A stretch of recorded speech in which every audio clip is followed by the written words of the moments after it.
제가 이해하지 못할 만한 특별한 일을 경험한 적이 있습니다. 제가 권사님의 그 가정에 자녀 사항을 물어보는데 권사님이 이렇게 말씀하시는 거예요. 우리 아들이 교회는 안 다니지만 신앙은 있습니다 라고 말씀하셔서 그 표현이 저에게 순간 잘 납득이 되지 않았습니다. 우리 성도님들은 어떠세요? 우리 아들이 교회는 안 다녀요. 그러나 신앙은 있어요. 란 그 말만 들어서는 제가 충분히 알아들을 수 없어서 다시 여쭤봤습니다. 권사님 그게 무슨 의미인가요? 라고 여쭤보았더니 이런 이야기를 하시는 거예요. 우리 아들이 교회는 안 다니지만 하나님이 계시다는 사실은 알고 있습니다. 그리고 지난번 직장 들어갈 때에도 어려우니까 기도를 하더라고요. 우리 아들이 어려움이 있을 때마다 기도하고 있고 또 주님을 찾고 있고 하나님이 계신 것을 알고 있습니다. 그러니 신앙이 있는 것이지요 라고 답변을 하였습니다.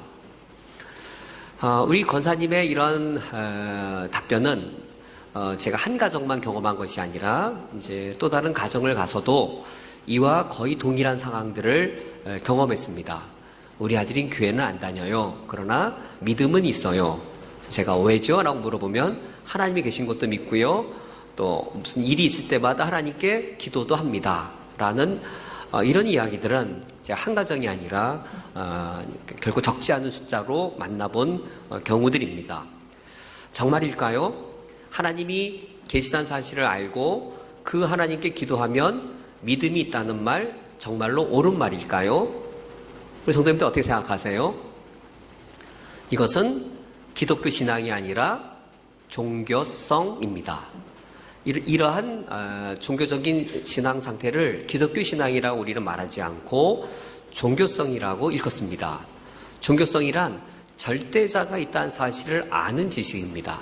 절대자가 있고 그런데 내가 인간으로서 어떤 한계 상황에 도달했을 때 인간이 할 수 없는 불가능한 일을 겪었을 때 그때 그 절대자를 의지하고 싶은 그런 성향, 그것이 기도로 드러나거나 또 열심히 있는 예배로 드러나는 것, 그런 것을 종교성이라고 합니다. 기독교 신앙은 아닌 것이지요. 그런데 이런 종교성 자체는 좋은 것도 아니고 나쁜 것도 아닙니다. 사실 종교성이 있으니까 우리가 처음 교회를 찾아 나왔던 것이지요. 만약에 종교성 자체가 없는 사람 또는 종교성이 매우 작아서 신이 있기는 어디 있어? 다 그것들 종교 지도자들이 자기 종교 만들려고 지어낸 이야기야. 하나님이 있기는 어디 있어? 내 눈으로 본 적도 없어. 라고 종교성이 매우 낮은 사람이라면 아예 교회를 찾지 않을 겁니다. 근데 교회를 나왔다는 사실은 종교성에 의한 것이죠. 절대자가 존재하고 그 절대자를 예배하고 그 절대자에게 내 마음이 외롭고 불안할 때 기도하고 싶은 마음 때문에 처음에 교회를 찾아 나올 수 있게 되는 것이지요. 그러다가 어느 날 처음에 교회를 나올 때는 종교성으로 교회를 나왔지만 그러다 어느 날 학습을 받게 되고 세례를 받게 되었습니다. 세례를 받는 것이란 우리가 오늘 성례주일에 세례식과 또 성찬식을 행하게 되는데 이때 세례란 처음에는 종교성으로 시작하였지만 어느 순간 종교성이 기독교 신앙으로 바뀌게 되는 것이죠. 내가 종교성으로 교회를 다니는 것이 아니라 이제는 내가 하나님을 예수 그리스도를 믿는 그리스도인으로서 내가 섬기겠습니다 라는 것을 공적으로 드러낼 때 세례를 받습니다. 세례를 받은 이후에도 내 신앙이 종교성 차원에 머물러 있는 것이 아니라 기독교 신앙인 것을 고백하기 위해 또 되돌아보기 위해 우리는 성찬식을 거행하게 됩니다. 그래서 우리가 오늘 살펴볼 물음은 이겁니다. 종교성과 기독교 신앙 어떤 차이가 있는 걸까요? 처음엔 종교성 차원에서 우리가 교회를 다녔다가 이 종교성이 기독교 신앙으로 바뀔 때 그때 그것은 무슨 일을 가리키는 것일까요? 종교학에서 기독교를 이렇게 정의 내리는 것을 읽었습니다. 한 종교학 사전에서 우리 기독교를 이렇게 정의를 내렸습니다. 하나님을 유일한 신으로 믿는 유일신 신앙과 예수 그리스도를 유일한 중보자로 믿는 유일 구원자 신앙을 가진 종교라고 한 종교학사전이 우리 기독교를 정의 내렸습니다. 여기 유일이란 말이 몇 번 들어갔나요? 하나님을 유일한 신으로 믿는 유일신 신앙과 예수 그리스도를 유일한 중보자로 믿는 유일 구원자 신앙을 가진 종교로 기독교를 정의 내립니다. 유일이란 말이 몇 번 들어갔어요? 몇 가지, 두 가지 측면인 것이죠. 유일성에 대한 주장이. 기독교 신앙의 특성은 이런 유일성의 특징을 갖고 있습니다. 하나님을 유일한 신으로 믿는 유일신 신앙. 이게 첫 번째라면, 두 번째는 예수 그리스도를 유일한 구원자로, 유일한 중보자로 믿는 유일 구원자 신앙을 가진 종교. 이것이 기독교 신앙의 아주 중심되고도 가장 핵심. 이것이 무너지면 기독교가 아닙니다. 기독교를 기독교화하는 그런 핵심된 것이 바로 이 유일성의 주장입니다. 이 유일성의 주장은 곧 배타성을 주장하는 겁니다. 하나님만 유일한 하나님이란 말은, 이런 유일성의 주장은 무엇을 배타적으로 주장하는 것이지요? 하나님 외에는 다른 신이 없다라는 배타적인 선언. 예수 그리스도가 유일한 구원자다라는 유일성의 주장은 또한 어떤 배타적인 주장인가요? 예수 그리스도 외에는 구원자가 없다라는 배타적인 그런 주장입니다. 그런데 종교성은 어떨까요? 종교성은 유일성과 배타성을 갖고 있는 상태인가? 종교성은 보편적입니다. 종교성은 열려 있습니다. 모든 신이 다 같은 신이다. 또는 이 신을 섬기든 저 신을 섬기든 다 동일한 것이다. 라고 종교성 차원에서 처음 교회를 나올 때는 뭐 하나님도 좋은 신이고 알라도 좋은 신이고 부처도 좋은 신인데 뭐 그러니 교회 가자라는 그런 보편적 차원에서 나왔거나, 또는 하나님이나 알라나 부처나 결국은 다 같은 신이다라고 하는 그런 동일성의 차원에서 나왔거나, 처음에 종교성은 그런 차원에서 하나님을 절대자로 믿는 것이었습니다. 그렇다면 종교성이 기독교 신앙이 되었다라고 하는 것은 무슨 사실을 받아들인 것을 말하는 것일까요? 내가 그리스도인이 되었다, 내가 세례를 받고 예수 그리스도를 믿기로 했다라고 하는 것은 무슨 고백과 무슨 변화가 내게 일어난 것을 가리키는 것일까요? 그것은 바로 하나님만이 유일한 하나님이시고 참 하나님이셔서 하나님 외에는 참신이 전혀 없습니다 라는 사실을 받아들일 때 그것이 종교성에서 기독교 신앙이 된 것입니다. 예수 그리스도 외에는 나를 구원할 분이 없으셔서 주님만이 나의 구주이십니다, 주님 외에는 나를 구원할 자가 없습니다라는 그 주장을 받아들일 때 그것이 기독교 신앙을 갖게 된 것입니다. 여기까지 첫 번째 사실을 맺으면, 우리가 처음에는 다 종교성 차원에서 교회를 찾아 나왔을지라도 이런 유일하신 하나님을 섬기는 신앙과 유일하신 구원자이신 예수 그리스도를 믿는 신앙을 받아들일 때 그때 우리는 기독교 신앙을 갖게 된 것입니다. 그러면 이제 두 번째와 세 번째는 이 각각의 사실들을 살펴볼 필요가 있습니다. 왜 기독교의 하나님만이 유일한 참 하나님이라고 주장하는가? 우리 그리스도인들은 다른 종교처럼 좀 관용을 베풀 수는 없을까? 왜 기독교의 하나님만 유일한 참 하나님이라고 그렇게 배타적으로 주장하는가입니다. 먼저 신의 조건을 생각해 보면 고대 사람들은 어떤 존재를 신이라고 여겼을까요? 신, 가장 대표적인 특성이 무엇이었을까요? 전능함이죠. 신이라면 못할 일이 없고 모든 일을 다 하는 전능성을 신의 조건으로 고대 시대나 과거 시대에도 여겼습니다. 그런데 전능함 한 가지만으로는 전능한 존재를 신이라고 여길지 몰라도 유일한 신이라고 주장할 수는 없는 것이죠. 전능한 신도 있고 또 그보다 좀 능력이 적은 신도 있겠고, 그래서 이 전능성 하나만을 가지고 이 전능한 신을 신이라고 말할 수는 있어도 전능성 하나만을 가지고 그 전능한 신이 유일한 신이라고 말할 수는 없습니다. 우리가 사도신경에서도 하나님 아버지를 어떻게 고백하지요? 전능하사, 전능하실 뿐만 아니라 전능하사, 천지를 만드신 하나님 아버지를 내가 믿사오며, 전능함이 창조주이신데 어떤 이 세상의 한 부분을 창조한 것이 아니라 하늘 그리고 땅 전체, 존재하는 모든 세계를 창조하신 창조주이심을 우리가 믿습니다. 전능하실 뿐만 아니라 그 전능하신 분이 우주의 창조주이실 때, 그때 그 신이 정말로 존재한다면 그런 신은 이 세상에 몇 신일까요? 정말 전능한 존재가 있습니다. 그 전능함을 가지고 존재하는 모든 세계를 창조한 창조주가 있습니다. 이게 정말 사실이라면 신은 몇 신일까요? 신은 유일할 수밖에 없습니다. 유일신의 조건은 전능함과 더불어 정말로 그 신이 하늘과 땅의 창조주인가라는 겁니다.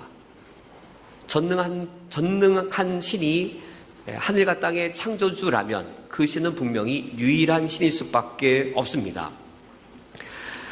한번 수천 년 전을 한번 거슬러 올라가 보세요. 아주 고대 시대로.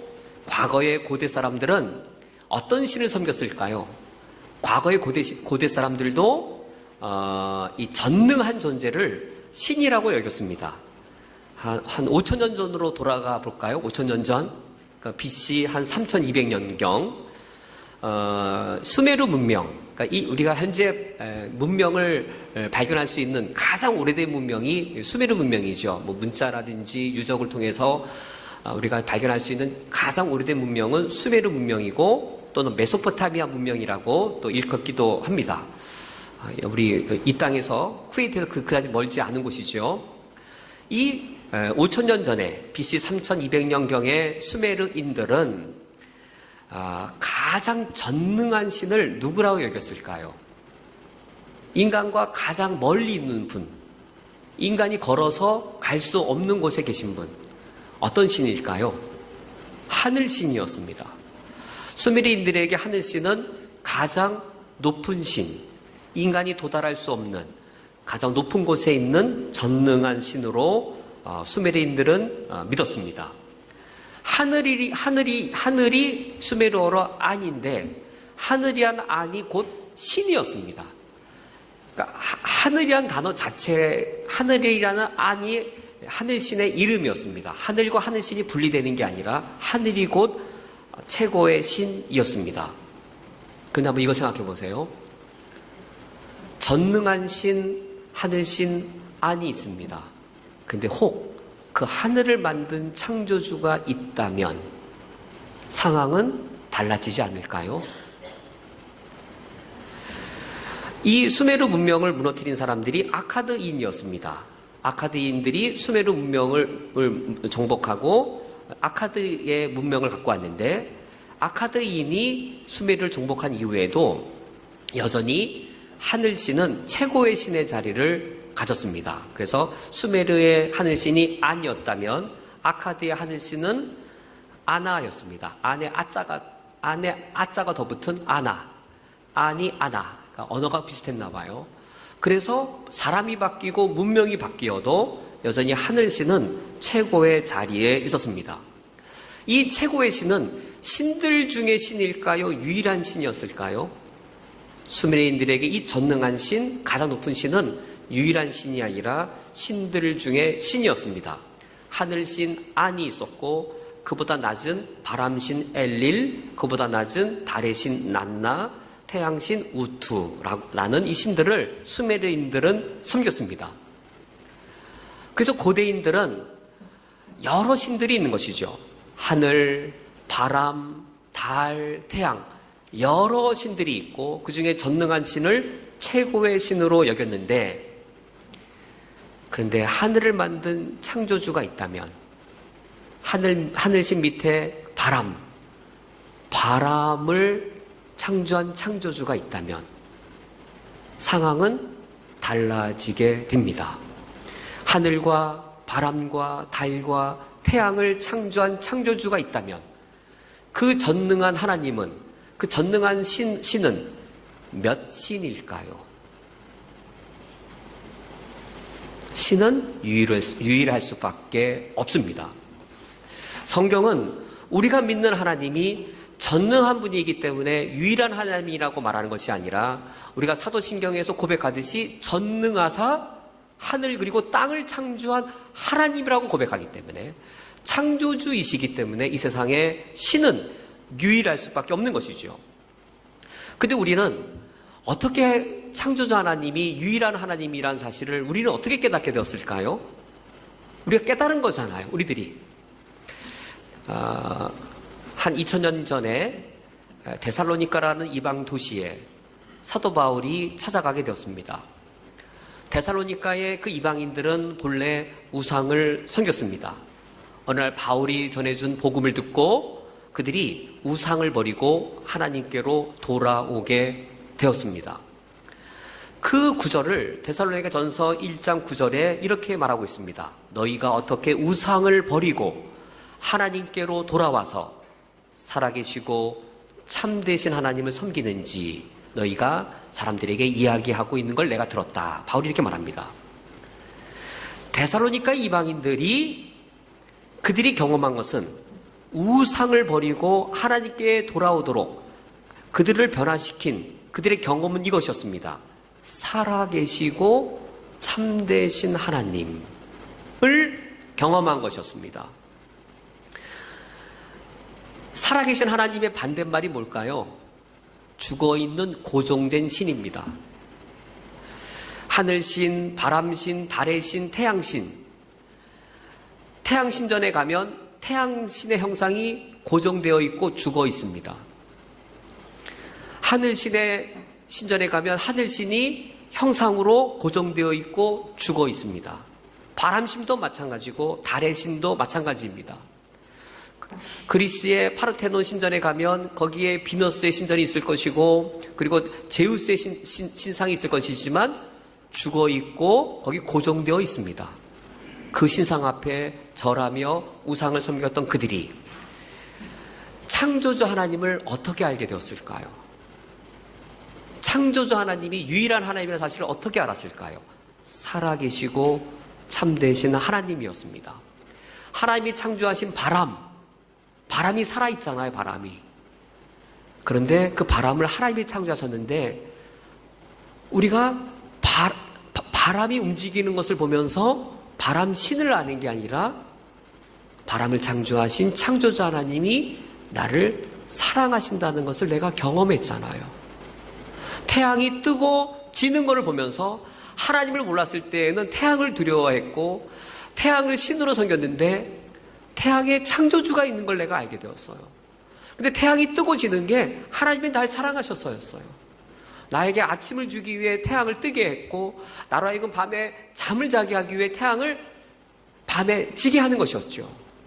바람신이 있는 게 아니고 이 번개의 신이 있는 게 아니고 그전에는 내가 번개가 신인 줄 알고 바람이 신인 줄 알아서 내가 농부일 때는 기우제를 드리고 그랬었는데 바람을 창조한 창조주, 번개를 창조한 창조주가 있어서 농부인 나에게 비를 내리시고 바람을 불어서 나를 위해 곡식을 기르시는 걸 볼 때에 하늘, 바람, 달, 태양은 신이 아니고 하나님의 살아계심을 보여주는 나를 사랑하셔서 나를 사랑하시는 하나님을 보여주는 증거들이었던 것이죠. 우리가 다들 사연들은 다르고 이야기는 달라도 제가 대신방 가서 여쭤봤더니 다들 그렇게 해서 예수님 믿으셨더라고요. 나는 쿠웨이트 여차여차해서 왔는데 쿠웨이트에서 내가 하나님을 만났어요. 하나님이 살아계신 것을 만났어요. 그 창조자 하나님을 만날 때에 우리의 고백이 하나님 외에는 다른 신이 없습니다라는 고백을 그래서 우리가 할 수 있게 되었습니다. 그렇다면 그래 하나님이 창조주여서 유일한 하나님이라면 그렇다면 또 우리가 물어야 될 질문이 하나 더 남아 있습니다. 왜 그리스도인들은 예수 그리스도 외에는 구원자가 없다라고 말하는가? 우리가 가장 많이 편협하다라고 듣는 질문 중에 하나일 겁니다. 너희들은 왜 꼭 너희들 교회 가서 예수 믿어야 구원받는다고 말하느냐? 다른 종교들은 다 관용을 베풀고 착하게 살고 선하게 살면 된다라고 하는데 왜 기독교인들은 그렇게 편협하게 너희들의 예수만 믿어야 구원받는다라고 말하느냐라고 하지만, 사실 그것은 우리가 그분들에게 설명을 잘 못해드렸을 뿐이지, 그 이유를 알면 우리가 예수님이 유일한 구원자라고 말하는 것은 오히려 가장 타당한 사실이 되어집니다. 하나님이 이 세상을 창조하셨을 뿐만 아니라 우리 인간의 몸과 마음을 창조하셨습니다. 우리 몸을 만드시면서 우리 몸에는 욕구들을 하나님이 창조주로서 우리 속에 넣으셨습니다. 성욕, 식욕, 소유욕, 이런 욕구들을 우리 안에 심어주셔서 욕구가 저하되면 아무 일도 하기 싫고 밥도 먹기 싫고 움직이기도 싫고, 그러면 사는 게 아니죠. 근데 우리가 왜 기쁘게 살고 힘있게 일하고 또 즐겁게 활동들을 하죠? 욕구가 건강해서예요. 일할 욕구, 또 열심히 일을 해서 또 내가 일한 것을 정당하게 소유하고 싶은 욕구, 또 음식을 보면 맛있게 먹고 싶은 욕구, 이런 욕구들은 하나님 우리로 하여금 우리에게 생명을 주신 후 이 생명을 가지고 활동적으로 살아가라고 주신 방편들이 욕구인 것이죠. 욕구가 만족될 때 우리는 재밌고, 욕구가 만족될 때 즐겁고, 그런 것이죠. 하나님 우리에게 욕구를 만들어 주신 것은 열심히 일도 하고 재미도 느끼고 기쁨도 느끼고 즐거움을 풍성하게 누리며 살라고 우리에게 욕구를 주신 겁니다. 욕구 불만, 더 욕구 저하, 그러면 그거 진짜 사는 게 아니잖아요. 하나님이 본래 우리 인간을 창조주로 만드실 때에는 이처럼 건강하게 욕구를 만들어 주셨습니다. 그런데 지금 나를 보니까 이 욕구가 오작동을 일으키는 거예요. 정상적으로 창조주 하나님이 설계하신 대로 작동을 일으키는 게 아니라 작동될지 알아야 될 때 막 작동을 하는 거예요. 작동되더라도 그릇되게 작동하는 거예요. 이를테면 성욕이 바르게 작동을 일으켜야 되는데 성욕이 음욕이 되어서 오작동을 일으키는 거예요. 나에게 돈이 있다고, 나에게 권세가 있다라고 해서 어떤 그런 일부 이상한 남자들이 여러 여자들을 건드리는 거예요. 성욕이 음욕으로 오작동을 일으켜서 죽음을 일으키는 거예요. 내가 건드리는 그 여인들로 하여금 죽음을 겪게 만들고 그 사람과 관련된 가정들을 죽음으로 깨트려 버리는 거예요. 하나님은 우리에게 소유욕을 주셔서 열심히 일하고 내가 일한 정당한 소유를 받았을 때 기쁘고 내 정당한 통장이 쌓여갈 때 뿌듯하고 성취한 것들을 바라볼 때 기쁜 그런 소유욕을 주셨는데, 이 소유욕이 오작동을 일으키는 겁니다. 소유욕이 오작동을 일으켜서 탐욕이 되어진 겁니다. 1시간 일했으면 1시간 일한 것에 1시간 분복을 받으면 너무 떳떳하고 기뻤는데 1시간 일해놓고는 10시간 일한 거를 가지고 싶은 것이죠.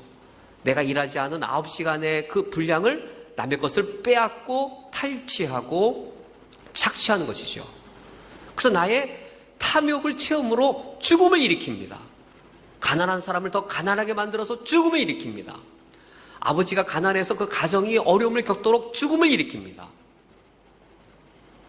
그렇다면 우리가 이게 죄죠.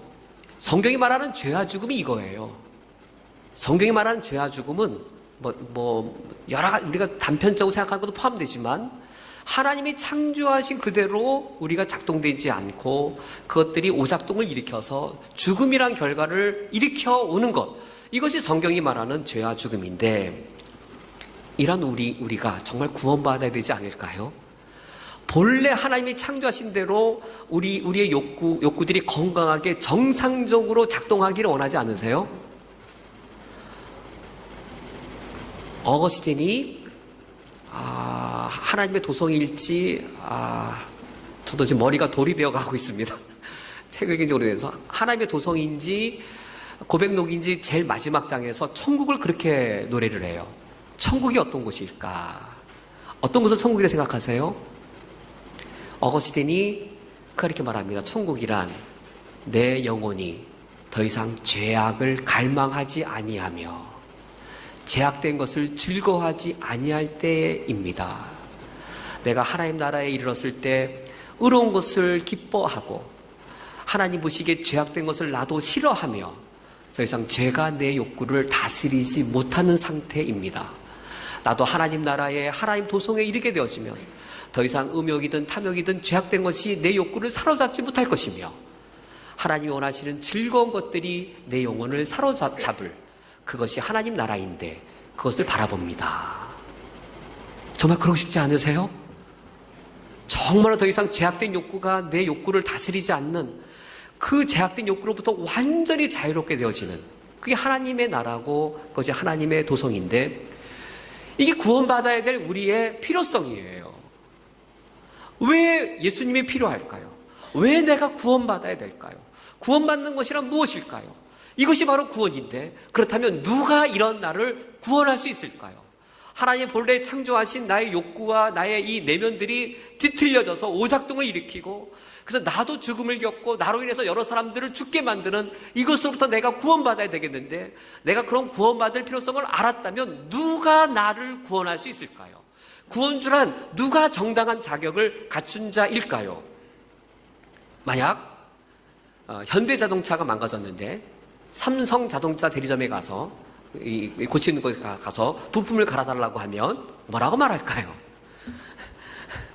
삼성 텔레비전이 망가졌는데 LG 대리점에 가서 이 부품을 갈아달라고 하면 무엇이라고 말할까요? 삼성은 왜 삼성으로 가야 되고 현대는 왜 현대로 가야 될까요? 만든 자가 고칠 수 있습니다. 만든 자라야 고칠 수 있습니다. 누가 구원주가 될 수 있을까요?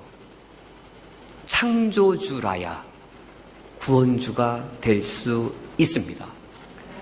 누가 유일신이라고 말하면 당신 전능한 게 아니라 창조주입니까?를 물어봐야 됩니다.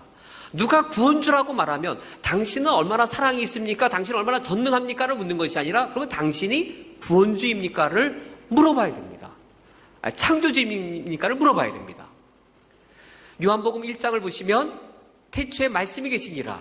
그 말씀이 구원주로 오셨는데 구원주로 오셨다라고 말하기 이전에 태초에 말씀이 계시니라. 그 말씀으로 말미암아 모든 만물이 지은 바 되었다라고 말하여서 요한복음 1장은 창조주가 구원주가 되었음을 선언하고 있습니다. 골로새서 3장을 보시면 예수님의 십자가 사건과 예수님의 부활 사건이 우리를 새 사람으로 만드는 창조 사건인 것을 말하고 있습니다. 고린도 후서 5장에서 사도 바울은 누구든지 예수 그리스도를 믿으면 새로운 피조물이라. 이전 것은 지나갔으니 보라 새롭게 되었도다. 우리의 구원을 예수 그리스도가 우리를 새롭게 창조하신 사건으로 말하고 있는데 왜 예수님이 우리의 유일한 구원자가 되실 수 있습니까? 예수님이 우리의 창조주이시기 때문입니다. 그럼 언제 예수님을 나의 구원주로 우리가 모시게 되었을까요? 그것은 바로 이겁니다. 하나님, 내가 왜 이렇게 오작동을 일으키지요? 하나님, 내가 왜 이렇게 죄에 매여 있지요? 하나님, 내가 이처럼 내 죄악된 것이 나를 다스려서 내가 원하지 않는 것을 하는데 내가 죽을 지경입니다. 나는 소망이 없는 존재입니다. 라고 내가 나에 대하여 오라 공고한 자로다.